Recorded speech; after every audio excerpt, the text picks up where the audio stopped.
Hello everyone दोस्तों, कैसे हैं आप लोग। आज हमारा 1000 वीडियोस की सीरीज का 217 नंबर का वीडियो। फ्रेंड्स, आज जो मैंने क्वेश्चन लिया है वो हमारे पास बहुत ही इंपॉर्टेंट होने वाला है, क्योंकि मैंने nth ऑर्डर डिफरेंशिएशन का जो हम सीरीज चला रहे हैं उसका काफ़ी एडवांस क्वेश्चन ले लिया है यहाँ पे, जहाँ पे हमें nth ऑर्डर डेरिवेटिव आज निकालना है tan इनवर्स x अपॉन में a। अब देखिए, इस क्वेश्चन के अंदर इस अकेले एक क्वेश्चन में मैं आपको partial fraction method, De Moivre's theorem and after all nth order derivative तो आपको बताने वाले हैं ही। ओके, तो चलिए शुरू करते हैं। फर्स्ट ऑफ ऑल तो हम जहां से स्टार्ट करते हैं, यहां से आपको कंसिडर करना है let y is equal to tan inverse x upon में a। अब देखिए, आप जब यहाँ पे एक बार डिफरेंशिएट करेंगे both sides with respect to x, तो यहाँ पे मेरे पास में y1 क्या आ जाएगा, tan इनवर्स x का हमारे पास डिफरेंशिएशन क्या होता है, 1 अपॉन में एक्स स्क्वायर प्लस में 1। ओके, इतनी बात आती है समझ में। तो यहाँ पे tan इनवर्स x अपॉन में a है, इट मीन्स मेरे पास में यहाँ फंक्शन क्या है, x अपॉन में a, तो 1 अपॉन में 1 प्लस x अपॉन में a का होल स्क्वायर हो जाएगा।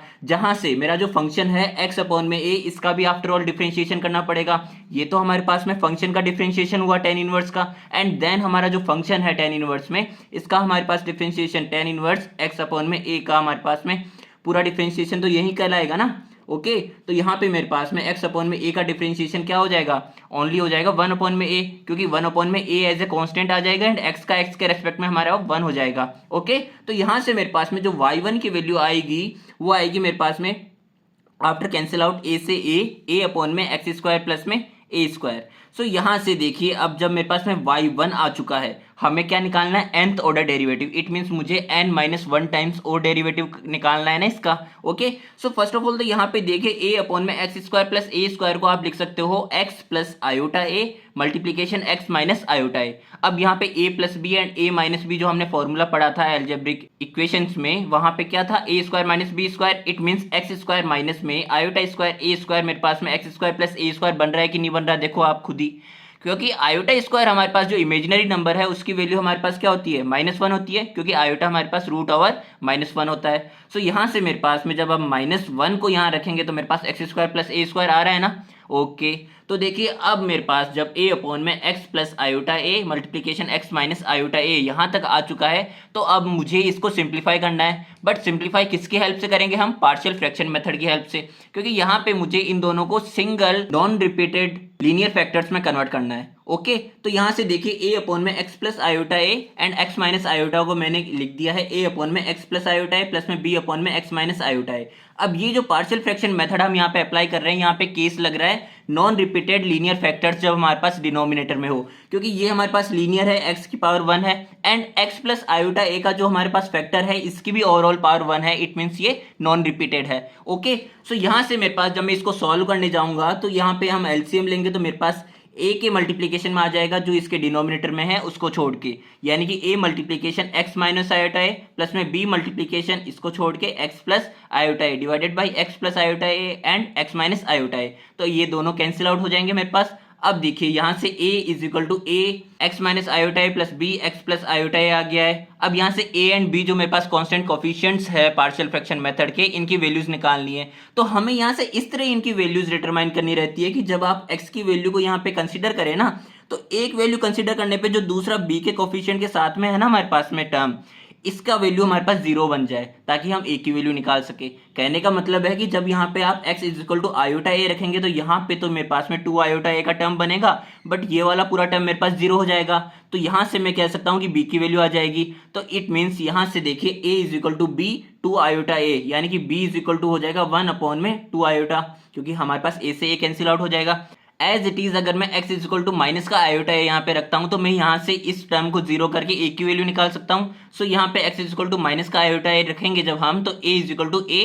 मल्टीप्लीकेशन माइनस का 2 आयोटा है, जहाँ से a से a कैंसिल आउट होने के बाद में a की वैल्यू मेरे पास मिल जाएगी -1 अपॉन में 2 आयोटा। अब देखिए a एंड b की जब हमारे पास वैल्यूज मिल चुकी है तो हमें इन दोनों वैल्यूज को यहाँ पे रख देना है। देन पार्शियल फ्रैक्शन मेथड से हमने जिन फॉर्म में इसको कन्वर्ट करना था उस फॉर्म में ये कन्वर्ट हो चुकी होगी। आफ्टर ऑल मेरे पास में y1 की जो वैल्यू आई थी a अपॉन में x square plus a square, after partial fraction method apply करने के मेरे पास में ये कन्वर्ट हो चुकी है -1 अपॉन में 2 आयोटा x प्लस आयोटा है प्लस में 1 अपॉन में 2 आयोटा x माइनस आयोटा है। जहां से मैं 1 अपॉन में 2 आयोटा अगर कॉमन ले लेता हूं तो मेरे पास रिमेनिंग रह जाएगा 1 अपॉन में x माइनस आयोटा ए माइनस 1 अपॉन में x प्लस आयोटा है। ओके, अब जैसा कि मैंने स्टार्टिंग में आपको कह दिया था कि जब मेरे पास ये एक बार डिफरेंशिएट हो चुका है, इट मीन्स मेरे पास में रिमेनिंग कितनी बार है डिफरेंशिएट करना, n-1 टाइम्स डिफरेंशिएट करना रिमेनिंग है ना। So differentiating to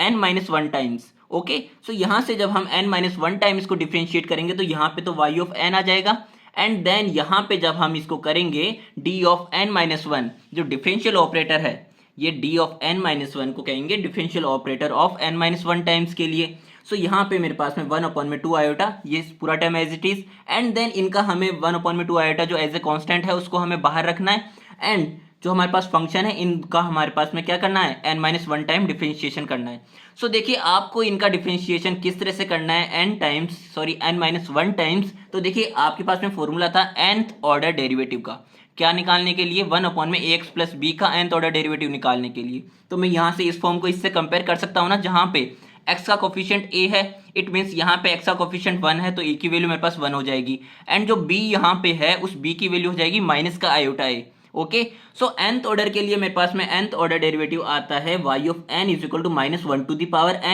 n factorial a to the power n divided by ax plus b की होल पावर n प्लस 1। जब हमने nth ऑर्डर निकाला तब मेरे पास में n प्लस 1 आ रहा है यहाँ पे पावर, तो n-1 निकालेंगे आप तो यहाँ पे n आ जाएगा, एंड यहाँ पे n की जगह पे n-1 आ जाएगा, और यहाँ पे भी n की फैक्टोरियल की जगह पे n-1 का होल फैक्टोरियल। ओके, तो देखिए यहाँ पे मैंने y of n is equal to 1/2 iota, and जो बात मैंने बोली उसके अकॉर्डिंग यहाँ पे इस फॉर्मूले में a एंड b की वैल्यूज को यहाँ पे हमने पुट कर दिया है। So after putting these values of a and b, यहाँ पे देखिए कॉमन क्या निकल सकता है। सो यहाँ पे a की वैल्यू मेरे पास में हमारे पास में 1 थी। ओके, तो देखिए n-1 का होल फैक्टोरियल है, n-1 का होल फैक्टोरियल हमने बाहर ले लिया है, and -1 to the power n-1 भी बाहर आ सकती है, एंड 1/2 आयोटा भी बाहर आ सकता है। सो मेरे पास में क्या रिमेनिंग रह जाएगा यहाँ पे, 1/x माइनस आयोटा a की whole power n minus 1/x plus iota a की whole power n। Okay, so देखा जाए तो यहाँ तक हमने nth ऑर्डर डेरिवेटिव निकाल लिया है इस चीज का, बट यहाँ पे आयोटा जो मेरे पास इमेजिनरी टर्म है इसको हमें एलिमिनेट करना है। सो एलिमिनेट करने के लिए देखिए मैं यहाँ पे डी मोवियर्स थ्योरम को किस तरह से अप्लाई करता हूँ।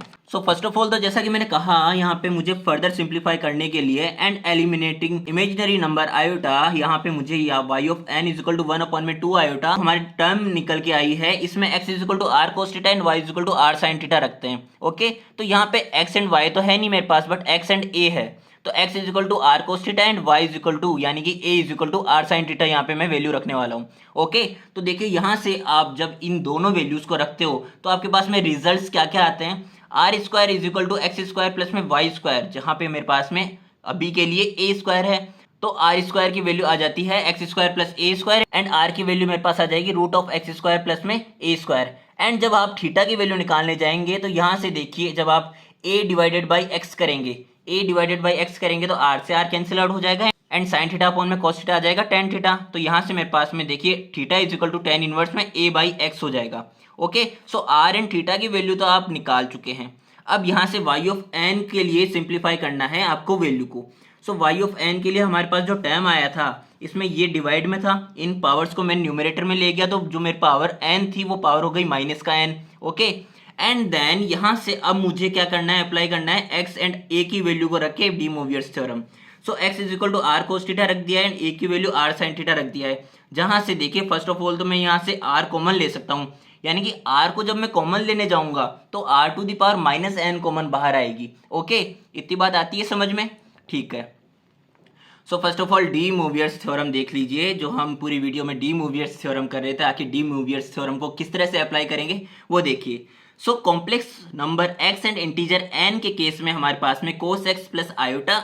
साइन x की होल पावर n को हम लिख सकते हैं cos nx प्लस में आयोटा साइन nx, जो हमारे पास इसकी होल पावर n होती है या माइनस n होती है वो हमारे पास में x के मल्टीप्लीकेशन में आ जाती है। ओके, तो यहाँ पे मेरे पास में क्या है, माइनस का n है यानी कि r cos theta, r cos theta यानी कि यहाँ पे मेरे पास थीटा की जगह पे रिप्लेस करना पड़ेगा माइनस का n थीटा, तो यहाँ पे माइनस का n थीटा मैंने रख दिया है सभी की जगह पे। ओके, एंड देन यहाँ पे जो सबसे मेन चीज है ट्रिग्नोमेट्री की यूज करने के लिए वो होगी कि हमारे पास में कॉस ऑफ माइनस थीटा क्या होता है, कॉस थीटा ही होता है, बट जो साइन ऑफ माइनस थीटा होता है वो माइनस का साइन थीटा होता है। तो यहाँ से जब आप r to the power n को कॉमन लेने के बाद में r cos minus of n theta, यानी कि यहाँ पे माइनस का थीटा है तो ये तो प्लस का ही रहेगा, यानी कि r cos थीटा n ही कहलाएगा, बट ये माइनस बाहर निकलेगा जिसके कारण ये प्लस हो जाएगा। एज इट इज यहाँ पे भी ये प्लस का रहेगा, बट यहाँ पे माइनस बाहर निकलेगा एंड माइनस ब्रैकेट ओपन करने के बाद जो मल्टीप्लाई होगा उसके कारण ये प्लस हो जाएगा। ओके, सो यहाँ से देखिए मेरे पास में ये वाला टर्म्स कौन कौन से कैंसिल आउट हो सकते हैं, कॉस